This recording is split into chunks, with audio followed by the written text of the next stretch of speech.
Bonjour à tous, bonjour à toutes, bienvenue dans Tailgate NFL, le podcast 100% NFL. On reste sur les previews de la saison 2026 avec une nouvelle semaine et donc une nouvelle division. Honneur à l'AFC West. Il ne nous reste plus que l'Ouest à faire, l'AFC puis la NFC la semaine prochaine. On va donc parler pendant toute cette semaine des Las Vegas Raiders, des Kansas City Chiefs, des Los Angeles Chargers et des Denver Broncos champions en titre de cette division, à commencer bien évidemment par ceux qui ont terminé dernier, à savoir les Raiders de Las Vegas. Avec moi, mon Seb. Salut mon Seb, comment ça va? Salut Flav, bonsoir à toutes, bonsoir à tous, bonsoir à tous. Les lumières de la ville vont enflammer mon âme, disait Elvis Presley en ouverture de Viva Las Vegas. Je suis pas sûr. Les Raiders ont enflammé l'âme de leurs fans en cette saison 2026, saison de reconstruction. On va essayer d'apporter quelques éléments de réponse à notre modeste niveau ce soir. Mon Yaya est là aussi. Salut mon Yaya, lui qui est fan de Vegas. Écoute, Las Vegas est en deuil. Britney Spears arrête sa carrière. Donc, est-ce que c'est un signe pour les Raiders de renaissance? Je ne sais pas. C'est ce qu'on va voir ce soir. Est-ce qu'on a prévu de faire un podcast musique ou non? Parce qu'entre Elvis Presley et Britney Spears, bon. Alors je sais que faut se mouiller la nuque en passant de l'un à l'autre, c'est pas vraiment la même. Et voilà. Mais quand même, ça reste dans le même. J'ai envie de te dire, oops, I did it again. Tout à fait.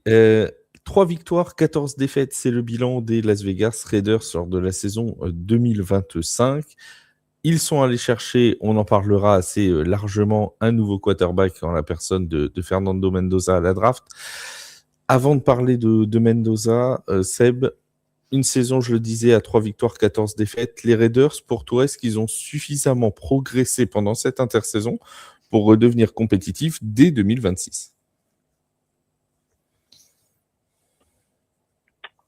Ce qui m'a marqué, moi, pendant cette intersaison des Raiders, c'est surtout qu'on a l'air vraiment enfin de se diriger vers une reconstruction un tant soit peu intelligente. Tu l'as dit, ils ont drafté avec le first pick Fernando Mendoza. Alors, c'est pas la première fois dans leur histoire que les Raiders ont le first pick. Je rappelle qu'ils l'avaient déjà la saison précédente et qu'ils avaient drafté Ashton Jeanty.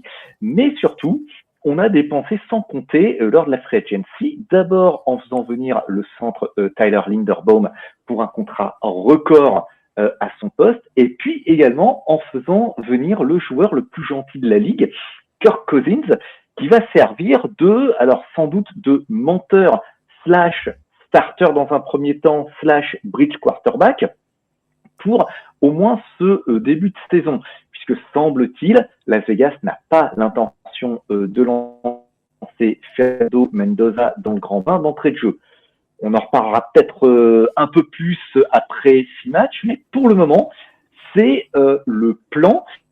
Et en particulier, on a tenté d'upgrader la ligne offensive qui a été atroce la saison dernière, 64 sacs concédés, 32e jeu au sol, mais les moyens pour la consolider posent encore pas mal de questions, parce qu'en dehors de Lindenbaum et du tackle Colton Miller qui est de retour, tous les autres postes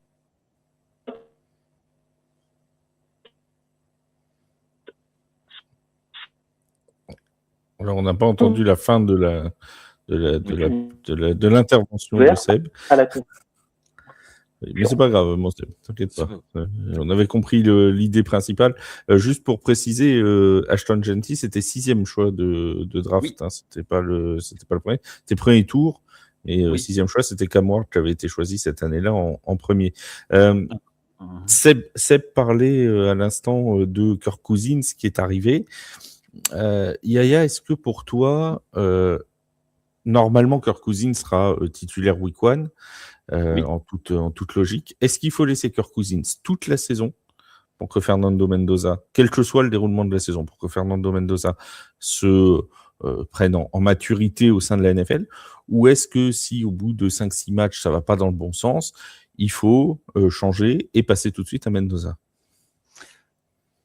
La réponse est dans ta question. En fait, ça va dépendre du déroulé de la saison.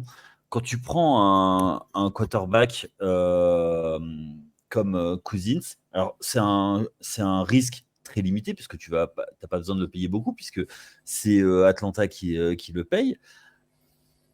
Après, j'ai envie de te dire, en fait, le but, il n'y a pas meilleur mentor. Donc, tu le mets dedans et tu sais que au cours de la saison, au plus tard mi-saison, tu veux quand même savoir qu'est-ce que donne Mendoza et tu le laisses faire des erreurs en fait. Là, c'est la saison où il a le droit encore de faire des erreurs. L'année prochaine, ce sera plus le cas. Donc, oui, il faudra le mettre, quelle que soit l'issue de la saison, sauf si effectivement il commence à 6-0 avec 6 victoires, 0 défaites avec Kirk Cousins, mais spoiler, ça n'arrivera pas. Oui, ça c'est sûr que ça va être Ou alors je me rase la tête. Et une question rapide pour Seb pendant qu'on l'a encore avec nous.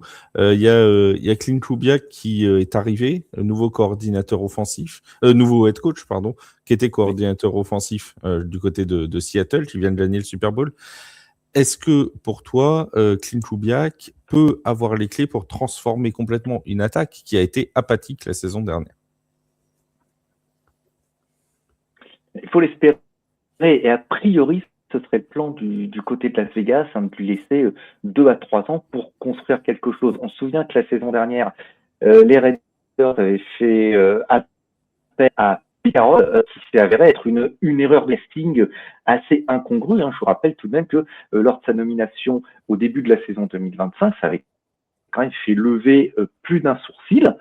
Là, on repart sur quelque chose vraiment de nouveau.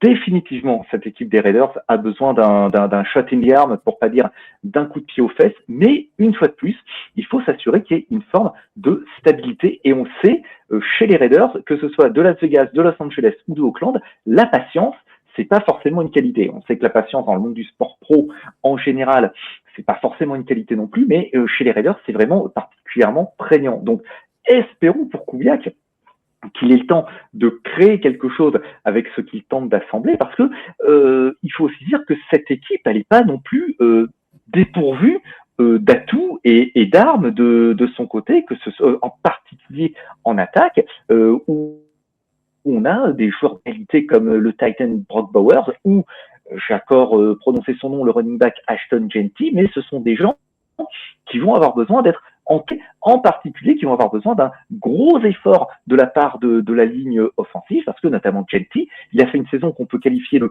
décente pour un rookie running back, mais sa moyenne de portée, elle est plutôt basse. Je crois qu'elle est 3,7 yards par portée, et on en attend plus. On en attend plus. On a parlé de l'attaque et de cette transformation qui va être nécessaire pour que les Raiders puissent performer, parce que je l'ai dit tout à l'heure, mais l'attaque des Raiders en 2025 est en grande difficulté. On a eu aussi, Yaya, en défense, de l'autre côté du ballon, des arrivées. Je pense à Nakobe Dean, notamment, qui vient de Philadelphie. Je pense à Quay Walker, qui vient de Green Bay.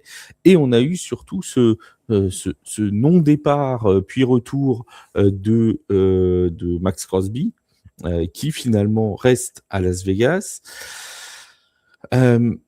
Max Crosby, pour toi, est-ce que la défense est suffisamment solide, ou est-ce qu'il est encore un peu trop seul dans cette escouade défensive? Pour moi, il est encore un peu trop seul. Max Crosby, il y a eu un imbroglio autour de lui. Visite médicale, il était envoyé aux Ravens et imbroglio médical. Finalement, il vient pas parce qu'il y a une blessure qui c'est un peu suspect, qui est un peu contestée. Et du coup, Max Crosby, qui est quand même un joueur qui, à part la saison passée, n'avait manqué aucun match. Moi, je pense que oui, tu as parlé des arrivées, mais est-ce que ça va être suffisant dans cette division pour faire quelque chose? Parce que tu as beau avoir autant de talents offensifs, défensifs, il va falloir quand même arrêter, pas des perdreaux de l'année, quoi. Donc, moi, c'est de ce côté que moi, les interrogations se posent. Après, il y a eu des ajouts. On sait qu'une défense, ça peut arriver avec un bon coordinateur défensif, ça peut arriver. Pour revenir juste une chose sur le head coaching, il faut savoir que on parlait de patience. Les Raiders payent John Gruden, payent Pete Carroll et également l'autre qui est Josh McDaniels. Josh McDaniels. Donc là, cette fois, ils n'ont pas trop le choix. Ils payent quasiment plus de coachs que de joueurs. Donc il va falloir être vraiment. Il joue un peu plus que 3 quand même, heureusement. Oui, mais enfin, en montant, tu voulais dire. Oui, tu aurais le salaire de John Gruden, tu serais content, je pense. Oui, bah ça, je prends, moi, tu sais, je suis comme ça. Mon Seb, même question sur la défense. Est-ce que ça te paraît, c'est un peu léger, c'est peut-être beaucoup dire, mais est-ce que malgré les arrivées de cette intersaison, tu penses qu'il y a encore une grosse marge de progression pour cette défense? Alors, il y a certes une grosse marge de progression, mais il y a quelque chose qu'il faut garder à l'esprit. Toutes ces nouvelles arrivées, Quay Walker, Nakobe Dean, Kwity Paye, Taron Johnson, elles ont eu lieu dans les 4 jours de flottement autour de Max Crosby. On va dire dans les 4 jours pendant lesquels Max Crosby a été à Baltimore. Et donc, du coup, ça fait quand même un sacré changement de paysage dans la défense des Raiders. Sauf que maintenant, ils ont ces gens-là, plus Max Crosby. Alors, je suis d'accord. C'est peut-être un peu léger dans la division où ils se trouvent, parce que c'est quand même une division costaud. Hein. Ils font quand même figure de poids-plume au milieu de 3 autres équipes qui ont des prétentions playoffs plus pour certaines. Mais c'est un véritable upgrade pour cette défense. Plus, alors il y aura une chose à voir, c'est que le defensive line coach Rob Leonard les fait passer sur une 3-4 alors qu'il travaillait auparavant au 4-3. Donc il va falloir trouver quelqu'un qui soit solide sur le poste de nose tackle. Et puis derrière, il y a un rookie cornerback sur lequel il va falloir garder un œil, c'est Jermod McCoy, qui était alors classé top 15 du pays et qui s'est retrouvé drafté au 4e tour en raison d'une blessure au genou. Et il y a un autre rookie dans le backfield, drafté au 5e tour, c'est Ezekiel Massey. C'est peut-être un peu léger, mais il va falloir voir comment cette escouade défensive évolue. Et je pense surtout que pour un club comme les Raiders, qui est en véritable phase de reconstruction, c'est pas tant le bilan à la fin de cette saison qu'il va falloir regarder, mais c'est le contenu des matchs, que ce soit en attaque comme en défense. C'est ça qui va vraiment être important, parce que faut pas te faire division. Ils sont vraiment dans une division poids lourd, et pour le moment, ils peuvent pas se permettre de jouer les prétendants à une place de choix au sein de cette division. Ouais, je suis entièrement d'accord avec Seb. Effectivement, il faudra voir le contenu des matchs, mais je pense que surtout, ce qui va être important pour eux, c'est d'instaurer une culture, et une culture de la gagne, et redonner une image. Parce que depuis qu'ils sont arrivés, on va dire, à Las Vegas, moi j'ai l'impression qu'ils ont un peu vendu leur âme au diable. C'est-à-dire que c'était quand même une équipe qui avait une vraie identité à Oakland. Et on n'a plus ça. On n'a plus l'équipe où tu savais que tu allais te faire marcher dessus quoi qu'il arrive. Même s'ils sont moins bons, ils vont te marcher dessus parce que c'est des sales gosses et que, comme leur nom l'indique, c'est des Raiders. Tu vois, ils vont tout piller. C'est plus ça. Maintenant, tu vois, j'ai l'impression que c'est un peu un pirate, mais un pirate avec un peu la panoplie que tu offres à Noël à tes enfants, quoi. Donc moi, j'ai envie. Mais vraiment, en fait, cette équipe, la NFL a besoin de cette équipe qui soit une vraie place forte et qui soit des sales gosses. Et il faut qu'ils retrouvent ça. Et tu vois, j'ai vraiment envie de revoir ça. Et justement, vous parliez du bilan, du bilan, et vous me connaissez, je voulais tout prendre à contre-pied. Pour vous, il n'y a aucun intérêt au nombre de victoires. À partir de quel moment on peut se dire la saison des Raiders est réussie? Est-ce qu'à 3 victoires, en ayant eu des matchs serrés, on se dit c'est déjà mieux que l'an dernier? Est-ce qu'il faut aller en chercher 5? Est-ce qu'il faut aller en chercher 7, pardon? Pour toi, Seb, c'est quoi une saison réussie au niveau bilan pour les Raiders? Et après, tu nous donneras ton vrai bilan à toi.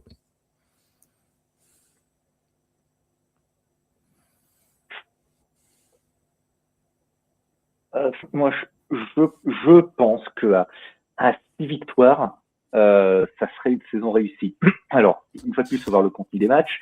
Effectivement, est-ce que dans les 11 défaites, il pourrait y avoir des matchs très serrés qui leur auraient échappé? Ça peut se concevoir, mais ça voudrait dire surtout doubler le bilan victorieux par rapport à la saison passée. Et à mon avis, ça, ce serait un signe fort.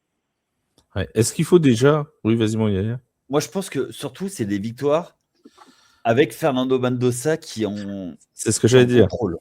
C'est des victoires avec Mendoza qui tient l'équipe. Et en fait, moi, c'est plus que le bilan, c'est est-ce que Mendoza, à partir du moment où il est derrière le centre, il tient l'équipe et il se montre en vrai patron. Et voilà. C'est plus ça. Est-ce que c'est pas ça peut-être le plus important finalement au-delà du bilan de cette saison chez les Raiders? Est-ce que c'est pas l'évaluation de Fernando Mendoza pour savoir s'il peut vraiment être le quarterback qu'il voulait que les Raiders veulent dans le futur? Évidemment, après, si ils ont la possibilité de le garder en couveuse toute la saison, ce sera pas non plus un signe négatif. Ça voudra dire qu'il aura pu avoir le temps d'apprendre. Et si Cousins doit faire le titulaire pour la quasi-totalité de la saison et que tu fais sortir Mendoza sur tu fais entrer Mendoza sur des matchs à faible enjeu ou en fin de saison, ce sera pas forcément un constat d'échec. Il va d'abord falloir ce club qui se trouve une forme de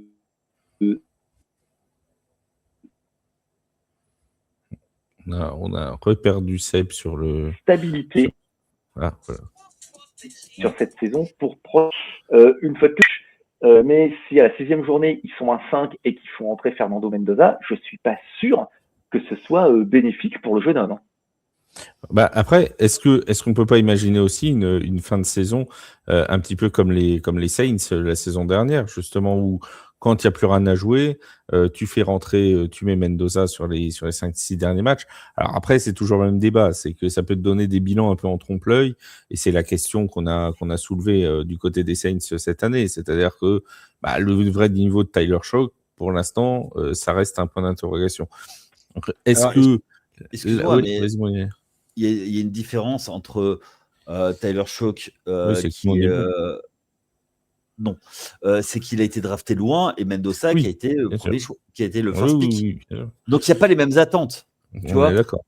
Et après, déjà, moi je trouve que c'est intelligent de ne pas l'avoir mis starter week 1 parce que la pression, il va pas l'avoir. Et puis et ça, c'est un vrai choix de Clint Kubiak, parce que dès que Clint Kubiak a été nommé head coach des Raiders, il avait, rappelez-vous, tout de suite dit moi, je vais chercher à avoir un quarterback d'expérience pour encadrer Kirk Cousins,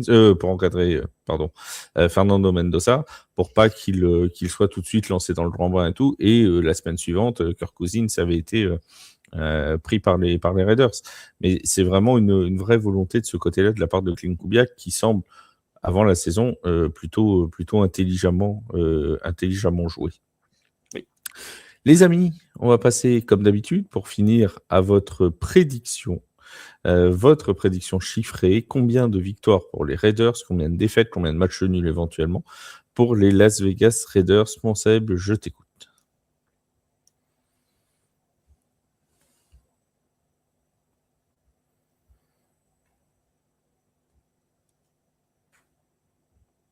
On écoute Yaya. 5-12, quatrième. 5-12 et quatrième. En étant généreux. Oui, nous sommes des gens généreux. Nous sommes comme ça. Comme Jean-Marc, tout à fait. Alors Seb a pour l'instant frisé, donc en attendant qu'il revienne éventuellement. Je peux pas friser, j'ai plus de cheveux. Voilà, toi tu veux pas friser, t'as plus de cheveux. On va saluer aussi... Seb est-il revenu?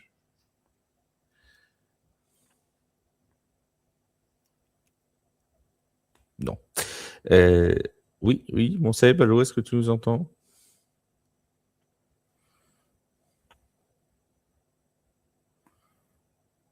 Bon. Seb nous fera parvenir son bilan chiffré. On le donnera dans le prochain podcast. Juste pour saluer évidemment tous les fans des Las Vegas Raiders qui sont en France, avec nous, qui vont écouter ce podcast. N'hésitez pas à laisser des petits commentaires sur YouTube, à mettre des petits j'aime, à partager la vidéo, ça nous fera toujours plaisir. On lit tous les commentaires, positifs comme négatifs. Vous avez le droit de ne pas être d'accord avec ce qui a été dit. Vous pouvez le dire sans aucun problème. Tant que c'est dit respectueusement, nous prenons toutes les remarques. Donc il y a pas de souci là-dessus. Est-ce que mon Seb, tu peux nous donner ton bilan chiffré? Est-ce que tu es de retour avec nous? Je suis de retour avec vous. Je suis désolé pour ces incidents techniques de ce soir. Mon bilan chiffré 6-11, quatrième. 6-11, quatrième. Voilà, vous voyez comme quoi tout vient à point. Qui sait attendre? Nous avons même eu le bilan de Seb dans ce podcast. Merci à tous de nous avoir écoutés. On se retrouve dans quelques heures pour parler des Kansas City Chiefs. Et là, c'est un podcast sans doute attendu par beaucoup parce que il y a cette saison ratée des Chiefs et on va voir si ça peut basculer pour la saison prochaine. Merci mon Seb, merci Yaya d'avoir été là. On se dit à très vite pour de nouvelles previews sur Tailgate. Salut tout le monde. Bye.